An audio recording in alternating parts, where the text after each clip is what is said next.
Hi everybody, it's me, host Eric, host of Talking with Famous People, and tonight I want to talk a little bit about the passage of time before I go to bed. Soon I'll be heading to bed. It's early, late, something like that. And I gotta take Delilah to school at 10 in the morning. I got stuff to do in the morning too, so. The passage of time came up as a thought, I guess, related to that.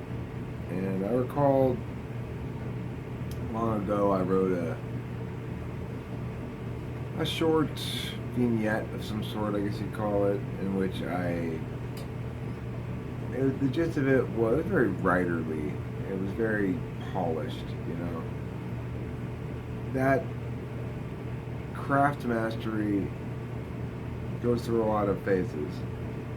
And anyway, the gist of it was myself recounting a memory from childhood of lying in the back seat of the car and my parents driving and my dad driving and my mom in the passenger seat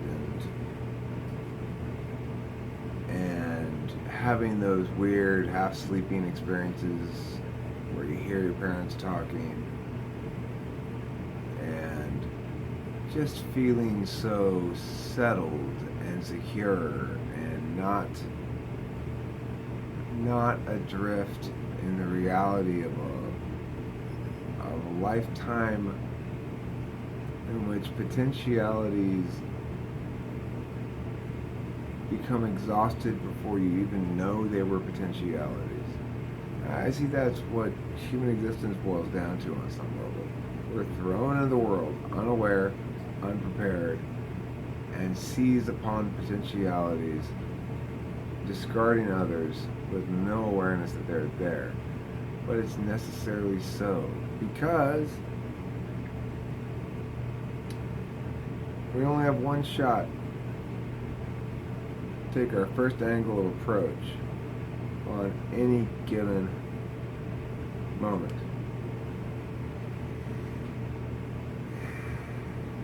And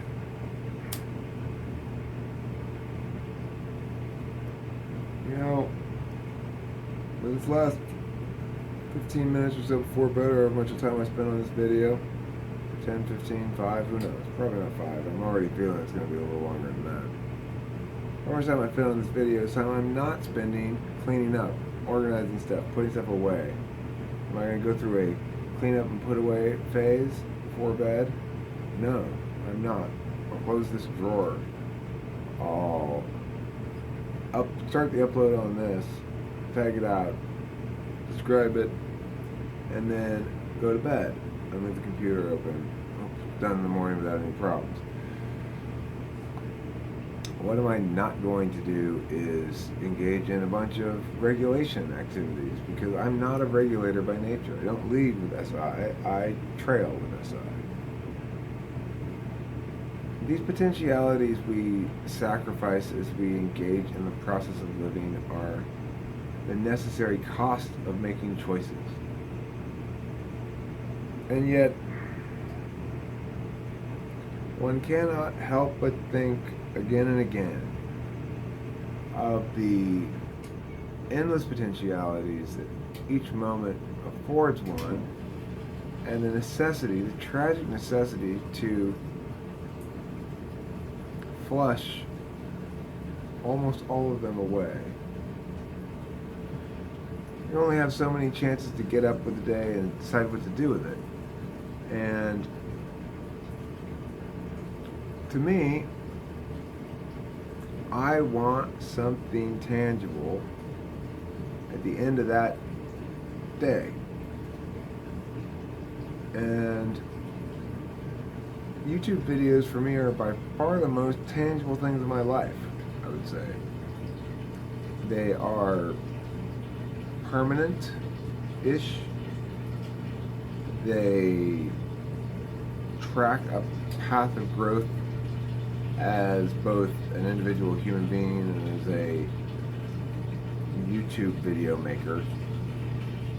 And they give me the most satisfaction. They give me an opportunity to interact with other human beings on their terms, which is by far the best way to interact with anybody is on their terms, you know? You don't gotta worry about asking too much.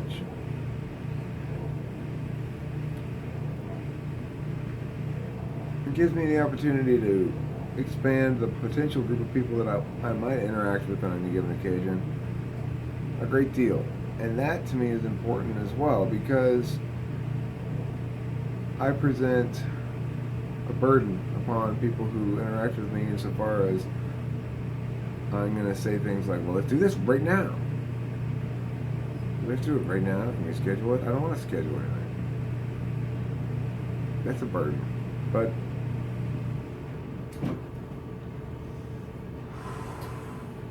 it allows me to not burden people with the failure of not following through on my scheduled thing.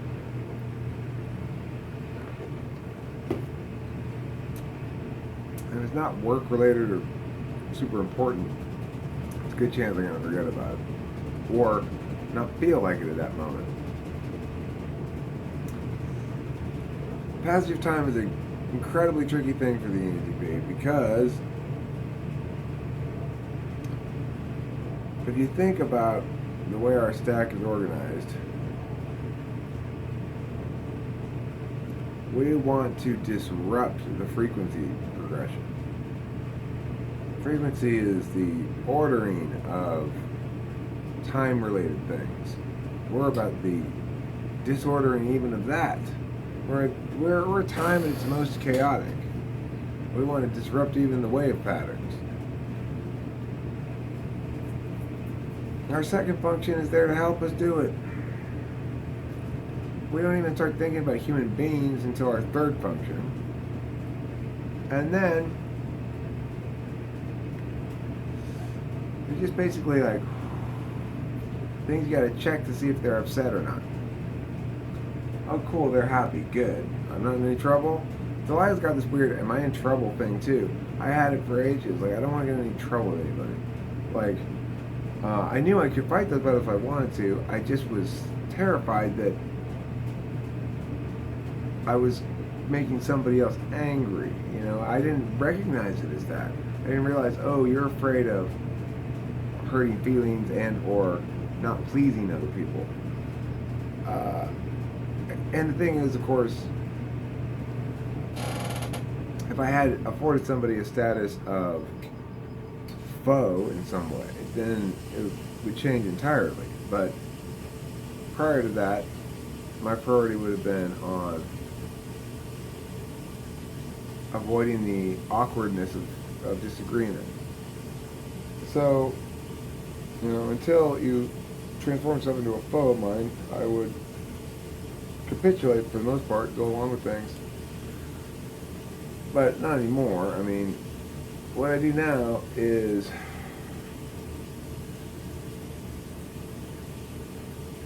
operate with a genuine positive enthusiasm and try for my occasions of where I have to give pushback to people for it to be as natural as possible, which is to say I try to have my enthusiasm and goodwill be as natural as possible and try to help and hope that when other people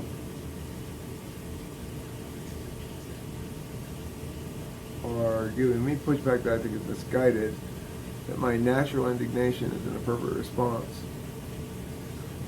I don't know.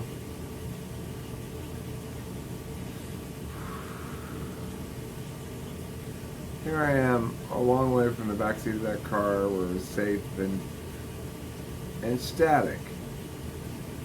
When you're a kid, you have no idea. You just don't get it. You just don't get how a day can compress into a couple of things done, a couple things accomplished at best, and how a marriage begins with a future projected out with a mother and a father and a little kid all growing up together, with the parents deep in the illusion that they're already adults. And then that marriage falls apart, and that projected future falls apart. And on comes a second wife. And you've learned a lot from that first mistakes, but you haven't learned everything. And ultimately, you learn way more fighting for that second marriage than you ever learned from the first. But it's not enough. It shouldn't be enough. Unless you were already healthy going in. A lot healthier than me. Coming out, you start getting healthy. If you're an ENTP who has not made these mistakes, who has not followed this life arc, this passage of time thing, potentiality's right there. Choose wisely. Also,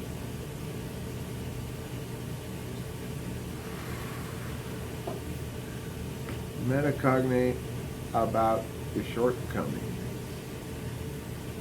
Not to work on yourself, not to do self-improvement.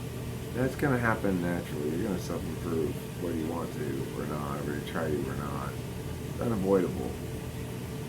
When we go traveling down a bumpy road, our feet get calloused. And when we play the guitar a lot, our fingers get calloused. And so it is too that the individual identity becomes stronger in spots, becomes weaker in spots too. But for the most part, for the ENTP, as long as you can attend to legitimacy issues, you only get stronger. Legitimacy issues require two things: strict, objective self-criticism and unshakable self-belief. Really hard combo to master. Extremely difficult. I'll let you know when I get there. Being able to criticize yourself for what you're doing objectively and keep yourself in check, and the interactive version of that, which is hear criticism, be able to parse out the objectively useful and well-intended parts, the objectively useless and perhaps counterproductive but well-intended parts, the objectively counterproductive and ill-intended parts, and the objectively counterproductive and obliviously intended parts, like not even intended.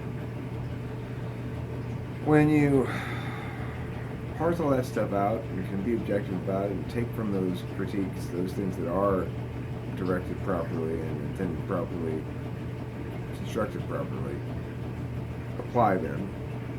Not apply them to making yourself follow some sort of regimen of whatever. Don't bother trying. It's a waste of time. There's no reason to try to put together some sort of behavioral management regimen for yourself. It's ridiculous. It won't work. It won't work. We can't operate on that kind of a time frame. It just doesn't work for us. For me, anyway, for sure, it doesn't work. Instead, what needs to happen is just to internalize the narratives. You can't help but do that. You don't have to do any work. You gotta hear the narratives. You gotta think about the narratives. You gotta be willing to approach the narratives from a non-adversarial perspective or from an adversarial co-op perspective. Which means you co-opt the narratives that I'm saying right now, make them your own narratives, have them fit into your own metaphysics, see them as either full of utility or see them as an example of you practicing and demonstrating a learner position behavior, which is a good thing to do sometimes. I know we don't like to learn from others, we like to make it up ourselves. Well, you already know how to do that? Well, let me make up a new way. you know. That's sort of our thing, I guess. But, you know, but how do we know that? Well, because hopefully, and I'm confident this is true of most of us, we've gone through a few phases where we did take on the learning position. We put on that learner's hat and discovered we were amazing learners when we had something meaningful to learn with the stupid fucking school bullshit nonsense. No doubt. But the point is, in a lot of ways you can frame this, but you hear these narratives, think about them in a way that is not, even if it is completely rejecting, at some point you'll probably revisit them, I would guess. If you put the psychic energy enough into rejecting them. You've already stopped watching the video because I started getting bored at some point. Then you're going to miss all this exciting how to meta talk, right? How to meta into different meta boxes and tremors. But at 16 minutes, I'll probably retain 2% of you. If you're in one of those 2%, I got some good news. I'm going to give you a +6 bonus on your wisdom score. It only lasts for 2 weeks, okay? Then it's going to wear off. But the next 2 weeks, you have +6 wisdom. And, what the hell, +1 dexterity too. +6 wisdom and +1 dexterity for the next 2 weeks. You can use that anywhere you go. You can use that at the library, you can use that at the coffee shop, anywhere you go. So anyway, I'm about to fall asleep where I'm sitting. I shut this thing down, I'm going to upload this video, I'm going to go inside, I'm going to go to bed. Good night, and thank you for watching another exciting episode of Talking with Famous People. Talking with famous people.